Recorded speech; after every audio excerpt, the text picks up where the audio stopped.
Welcome guys. আজকে আমি যাচ্ছি দীঘা ঘুরতে। তো প্রথমেই এসে গেছিলাম এসপ্ল্যানেডের শ্যামলী পরিবহনের স্ট্যান্ডে, কারণ আমাদের বাস ছিল 8:15-তে। তো আমার আরও 2 বন্ধু যাচ্ছে সাথে, সবাই এসে গেছিলাম। তারপর একটু চা খেয়ে নিয়ে লাগেজ রেখে আমরা কথা বলছিলাম যে কটার সময় পৌঁছাবে, কি করব আমরা। তারপর আমরা বাসে উঠে গেছিলাম, কারণ একদম পারফেক্ট টাইমে বাস ছেড়ে দিয়েছিল। তো গাইস, দেখা যাক এবারে শ্যামলী পরিবহনের ভেতরে ঝাঁ চকচকে এনভায়রনমেন্টটা। অফকোর্স এসি তো ছিলই, আর খুব ক্লিনও ছিল। এদিকে বাসও ছেড়ে দিয়েছে, আর আমরা এদিকে সেকেন্ড হুগলি ব্রিজ ক্রস করে নিলাম। গঙ্গা ক্রস করছে, আর সেদিন ওয়েদারটা ছিল খুবই ক্লাউডি, তো দূরের বাড়ি হাওড়া ব্রিজ দেখা যাচ্ছিল না। কিছুক্ষণ মানে অলমোস্ট 30 মিনিটস অর 40 মিনিটস পরেই আমরা কোলাঘাটে এসে পৌঁছেছিলাম। তো সেখানে একটু ব্রেক দিয়েছে। আমার 2 বন্ধু তো কিছু খাইনি, আমি ডাইরেক্ট অফিস করে এসে গেছি। তো আমি একটুখানি লুচি খেয়ে নিলাম ঘুমন্ত চোখে। আর এদিকে বাঁদিকে দেখতে পাচ্ছেন কোলাঘাটের তাপবিদ্যুৎ কেন্দ্র আমরা ক্রস করছি। তো বেশ ভালোভাবে আরাম করেই শ্যামলী পরিবহনের বাসে করে যাচ্ছি। অলমোস্ট 4 আওয়ার্সে জার্নি আমরা শেষ করতে যাচ্ছি, কেননা চাউলখোলা এসে গেলে যারা মন্দারমণি যাবে চাউলখোলাতে নামতে হবে। অটোতে আমরা উঠে পড়লাম। 150 রুপিস নিল, একটু বার্গেন করে। আলটিমেটলি আমরা যখন পৌঁছালাম, আমরা ফিল করলাম যে এতদিনের প্ল্যানিং ফুলফিল হয়েছে। কারণ প্ল্যানটা আমরা অনেক দিন ধরেই করছিলাম। সব ফ্রেন্ডরাও বাইরে থাকে, এই একটা টাইম যখন সবার সাথে মিট করা যায়। আর এইদিকেই বাঁদিকে সৈকত শুরু হয়ে গেছে, সমুদ্র সৈকত। বাঁদিকে পুরো একদম আপনাদের পুরনো দীঘা, আর সামনের দিকে ডান দিকে এগিয়ে যাচ্ছে নিউ দীঘা, আর বাঁদিকে সেই চেনা ঝাউবন। কিন্তু এখন এই ঝাউবন প্রচুর কমে গেছে, কিন্তু যতটুকু দেখছি বেশ ভালো লাগছে, সবুজ আর সবুজ। আর এই দিকে ডান দিকে এসে গেছে আমাদের সবার প্রিয় জগন্নাথ ধাম। যেই জগন্নাথ ধামের উদ্বোধন এবছর রথে হয়ে গেছে, কিন্তু এখনো রেডি হয়নি। অপেক্ষা করছি কবে রেডি হবে আর কবে যেতে পারবো। বেশ ভালো লাগছিল। পুরীর মতোই দীঘাতেও জগন্নাথ এসে গেলেন।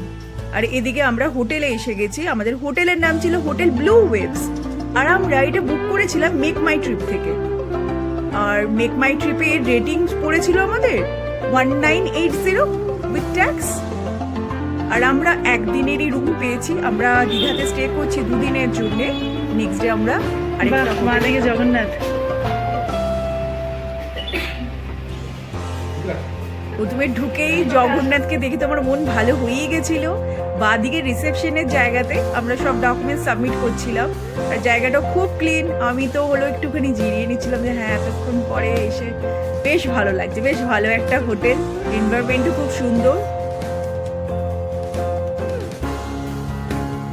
এরপর রিসেপশনের ওই জায়গাটাতে আমি একটুখানি দেখছিলাম টেবিলের ডিজাইন কি সুন্দর লাগছে, চলো একটু দেখে নিই।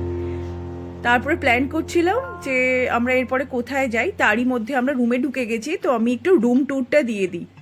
আমরা 3 জন ফ্রেন্ড আছি, 3 জন ফ্রেন্ডের জন্যে এটা পারফেক্ট রুম ছিল। বেশ ক্লিন ছিল, সেন্ট্রাল এসি, আর এদিকে ওয়াশরুম ছিল বেশ ক্লিন, যেটা আমার খুব দরকার। ওয়াশরুম তো ক্লিন হওয়া মাস্ট। সাথে একটা অ্যাটাচ রুম আছে, ইটস নট রুম, অ্যাটাচ একটা বসার জায়গা মতো আছে। কেউ যদি স্মোক করতে চায় বা কিছু, তো ওটা ওইখানে করা যেতে পারে। তো এরপর আমরা রেডি হয়ে চলে গেলাম উদয়পুর বিচ। এখন সবাই জানি Udaipur is very much famous. Udaipur beach নাকি এখন সেকেন্ড গোয়া। তো দেখা যাক কেমন উদয়পুর বিচ। তো আমরা টোটো করে চলে এলাম। টোটোওয়ালাকে আমরা বলেছিলাম নিয়ে যাওয়ার জন্য 250 টাকা মতো নিয়েছিল। 1 ঘন্টা ওখানে স্টে করেছিল, কারণ ফেরার টাইমে যদি টোটো না পাওয়া যায়, তাই জন্য আমরা টোটো কাকুকে বলেছিলাম যে থেকেই যান। তো আমরা উদয়পুরের বিচের মধ্যেই ঢুকলাম। এবারে দেখছি প্রচণ্ড হাওয়া, সেদিন প্রচণ্ড ক্লাউডি ওয়েদার ছিল। কিন্তু সবার পছন্দের জায়গা উদয়পুর বিচ, কারণ উদয়পুর বিচে সি ফুড মানে কাঁকড়া মাছ তো আছে। যারা ড্রিঙ্কস পছন্দ করে তারা এখানে ওপেনলি ড্রিঙ্কসও করতে পারবে। তো ইয়ং জেনারেশনদের কাছে এখন এটা একটা হট স্পট বললেই চলে। কিন্তু জায়গাটা যে আমি বলবো যে খুব ক্লিন না, একেবারেই নয়। বলো চিংড়ি প্লেটে কটা দিচ্ছ? 10 পিস। কত প্লেট? কাঁকড়া কোনটা নিবি বলতো? আমি এদিকে একটুখানি মাছ দেখি। আচ্ছা, তিনটের এইটা দাও আর এক প্লেট তুমি হলো চিংড়ি দিয়ে দাও। কমপ্লেট কত? 50 টাকা। কাঁকড়া আমার ভীষণ পছন্দ, তো আমি যখনই বিচ সাইডে যাই আমি চেষ্টা করি যে যদি ভালো কাঁকড়া পাওয়া যায় তাহলে খাওয়া যায়। আর তুমি মাসিকে বলেছিলাম একটু ভালো করে বানিয়ে দাও, দেখলাম ভালোই ক্লিন করে ধুয়ে নিয়েছে যাতে বালি টালি না থাকে।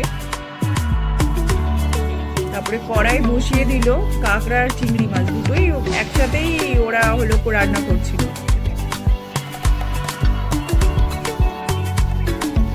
খুব চটপট রান্না, কিন্তু খুব যে বেশিক্ষণ টাইম নিয়ে করছে একদমই নয়। আর মশলাতেও দিচ্ছে লঙ্কা গুঁড়ি, হলুদ, নুন, গরম মশলা এইসব দিয়ে একসঙ্গে দিয়ে মাসি ভালো করে ভাজছিল। আমার দুই বন্ধু তো হলো পাশে গিয়ে হলো ফটো তুলছিল, আর আমি এখানে কাঁকড়া আর চিংড়ির রান্না দেখছিলাম ভালো করে। এইদিকে রান্না অলমোস্ট কমপ্লিট, লাল লাল টকবগে জলের মধ্যে, জল নয় কারির মধ্যে কাঁকড়া আর চিংড়ি ভাজছে। এদিকে আমার কাঁকড়াও রেডি, প্রনও রেডি। এবার টেস্ট করা যাক কাঁকড়া কেমন, কারণ কাঁকড়াটা আমি খাচ্ছিলাম, কারণ আমার খেতে খুব ভালো লাগে। খেতে তো ভালো, বেশ ফ্রেশ, কিন্তু যেহেতু কম টাইম নিয়ে রান্না করেছে একটু শক্ত ছিল, আর ঝাল তো ছিল সেই লেভেলের।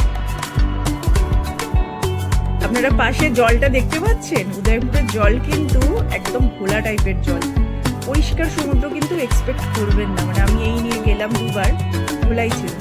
এইদিকে আমরা হোটেলে ফিরে সন্ধেবেলা একটু কফি খেয়ে নিলাম, সাথেই ফিশ ফিঙ্গার আমাদের মাস্ট চাই, তো খেয়ে নিলাম। এদিকে প্ল্যান করছিলাম কি করা যায় সন্ধেবেলা, তো ভাবলাম যে ওই যে ওল্ড দীঘা বিচের দিকে না গিয়ে নিউ দীঘা বিচের সাইডেই একটা বিশাল মার্কেট আছে, তো সেখানেই যাই। তো আমরা চলে এসেছি।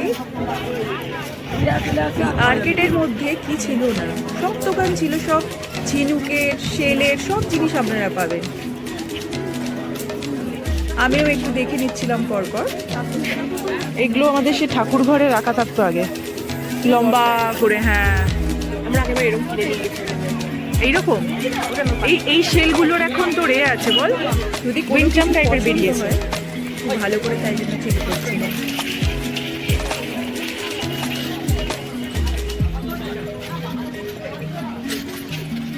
দেখবি গলার হারে গায়ে আছে, তো আমরা ভালো করে দেখে নিচ্ছিলাম যদি কিছু কেনা যায় বা কিছু। তো এইদিকে দেখছি ঝিনুকের বিভিন্ন জিনিস হলো পাওয়া যাচ্ছে। বা দিকে আমরা দেখছি যে ধূপদানি, প্রত্যেকের বাড়িতে কম বেশি এই ধূপদানি আছে, ছোটবেলা থেকেই আমরা দেখছি। এই শেলটা কি দারুণ লাগছিল, অরেঞ্জ কালার একটা, বাট ওটা উইনচাম টাইপের হলে খুব ভালো হতো। এরপর মাছের দোকানে চলে গেলাম।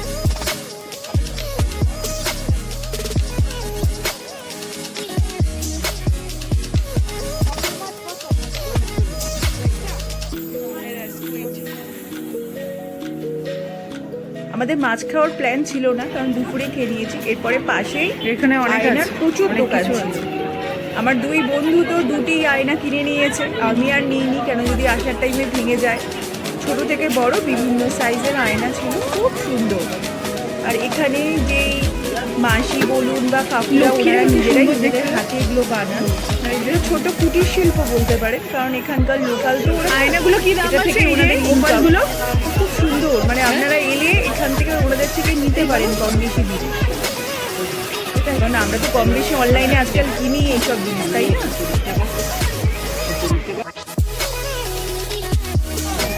এরপরে পাশেই একটা সোডার দোকানকে ভাবলাম যে ওয়েদারটা খুব গরম ছিল, সোডা আমরা খেয়ে নিই, এনার্জি ধোঁয়া দিচ্ছে, দেখ ধোঁয়া ধোঁয়া ধোঁয়া। তারপর দেখছি প্রচুর ব্যাগের দোকান, বেতের দোকান ছিল, তারপরে চাটাইয়ের দোকান ছিল। অনেক পর্যটক টুরিস্টরা কিনছিল ব্যাগ, কারণ জুটের ব্যাগ আমার ভীষণ পছন্দ। জুট আগে বলতে গেলে কেউ ইউজ করতো না, তো এখন দেখি অনেকেই জুট পছন্দ করে। জুট বেশ ভালো ডিজাইনও আনছে জুটের ব্যাগের। তো আমি দেখছিলাম যে কোন রকমের ব্যাগ নেওয়া যায়, বিভিন্ন কালারের বিভিন্ন ব্যাগ এখানে পাওয়া যাচ্ছে, খুব রিজনেবল ছিল। যে খুব যে টুরিস্ট এরিয়া বলে যে খুব বেশি একদম দাম নিচ্ছে না, একদমই নয়। একটু দাম কমাতে বললে দাম কমাচ্ছেও, ব্যবহারও খুব ভালো ছিল ওনাদের। এইদিকে মেলাতে আমরা যে দেখতে পাই না বেলুন ফাটানোর জায়গা, সেটাও ছিল এখানে। তারপর তো দেখছি বাচ্চাদের সেই রিমোট কন্ট্রোল কার, যেগুলো আমরা মলে দেখতে পাই, সেগুলোও এখানে আছে। মানে বাচ্চাদের জন্য একদম অ্যাপ্ট জায়গা, একদম পারফেক্ট এরিয়ার। তারপর পাশেই ছিল ওয়াও চায়না। ওয়াও চায়না থেকে আমরা খাবার নিতে এসেছিলাম, নুডলস, চিলি চিকেন আর মোমো খেয়ে আমরা সেই দিনের ডিনার কমপ্লিট করলাম আর ফার্স্ট ডে দীঘা